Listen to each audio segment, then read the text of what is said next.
पंजाब में अगले साल होने वाले विधानसभा चुनाव को लेकर करतारपुर कॉरिडोर पर सियासत गर्मा गई है। वोटर्स को लुभाने के लिए सियासी दलों ने करतारपुर कॉरिडोर खोलने की मांग को तेज कर दिया है और यही वजह है कि कोरोना महामारी की वजह से पिछले साल मार्च से बंद करतारपुर कॉरिडोर को एक बार फिर से खोलने की मांग अगले साल होने वाले पंजाब चुनाव में एक बड़ा मुद्दा बनने जा रहा है। भारतीय जनता पार्टी के वरिष्ठ नेता तरुण चुग ने जैसे ही पिछले हफ्ते दावा किया कि केंद्र सरकार जल्द ही कॉरिडोर खोल सकती है, सिख वोटर्स को लुभाने के लिए सभी सियासी दलों में इस बात की होड़ लग गई है कि कॉरिडोर को खुलवाने का श्रेय उन्हें मिले और इसलिए चुनाव करीब आते ही पार्टियों में कॉरिडोर खोलने की मांग तेज हो गई है। आपको बता दें कि झाई को अकाली दल की नेता हरसिमरत कौर बादल ने प्रधानमंत्री नरेंद्र मोदी और विदेश मंत्री को पत्र लिखकर करतारपुर कॉरिडोर को खोलने की मांग की है। वहीं हरसिमरत कौर बादल ने कहा है कि सिख श्रद्धालु एक बार फिर कॉरिडोर के खुलने का बेसब्री से इंतजार कर रहे हैं। उन्होंने कॉरिडोर को खोलने और श्री करतारपुर साहिब को भारत में मिलाने की अपील की है। तो दूसरी ओर पंजाब के मुख्यमंत्री चरणजीत सिंह चन्नी ने भी ट्वीट करके प्रधानमंत्री नरेंद्र मोदी से अपील की है कि इस माह गुरु नानक देव जी के पवित्र प्रकाश पर्व से पहले कॉरिडोर को फिर से खोल दिया जाए। उन्होंने इस संदर्भ में पिछले माह भी पीएम मोदी और गृह मंत्री अमित शाह को चिट्ठी लिखी थी। पंजाब कांग्रेस के अध्यक्ष नवजोत सिंह सिद्धू की बात करें तो उन्होंने गुरदासपुर में डेरा बाबा नानक जब पहुंचे और करतारपुर कॉरिडोर खुलवाने के लिए अरदास करते नजर आए। फिरोजपुर में कांग्रेसी विधायक परमिंदर सिंह पिंकी ने भी प्रधानमंत्री नरेंद्र मोदी को चिट्ठी लिखकर कॉरिडोर को खोलने की मांग की है।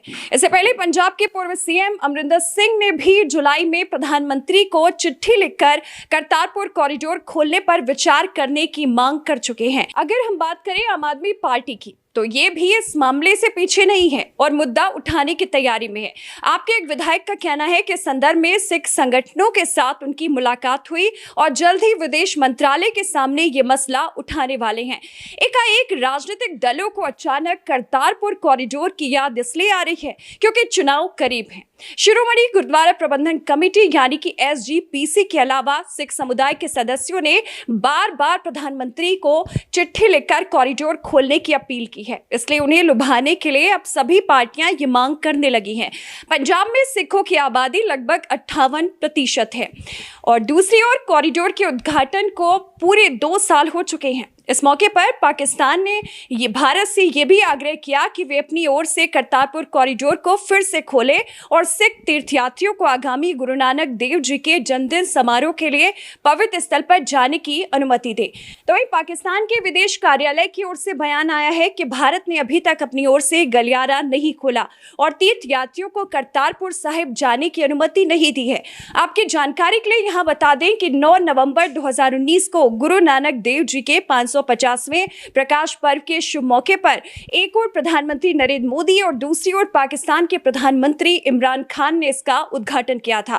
प्रधानमंत्री नरेंद्र मोदी ने डेरा बाबा नानक स्थित कॉरिडोर के चेक पोस्ट से 550 श्रद्धालुओं का पहला जत्था करतारपुर के लिए रवाना किया था। तो दूसरी ओर आप देख सकते हैं कि सिख धर्म के संस्थापक गुरु नानक देव जी की 16वीं शताब्दी की शुरुआत में करतारपुर साहिब गुरुद्वारे में रहते थे और अपनी जिंदगी के 18 साल उन्होंने यहाँ बिताए थे। और ऐसी धार्मिक मान्यता है कि गुरुद्वारा दरबार साहिब भी सिख धर्म के संस्थापक की समाधि स्थल है, इसलिए सिख समुदाय में इस स्थान के लिए विशेष आस्था है।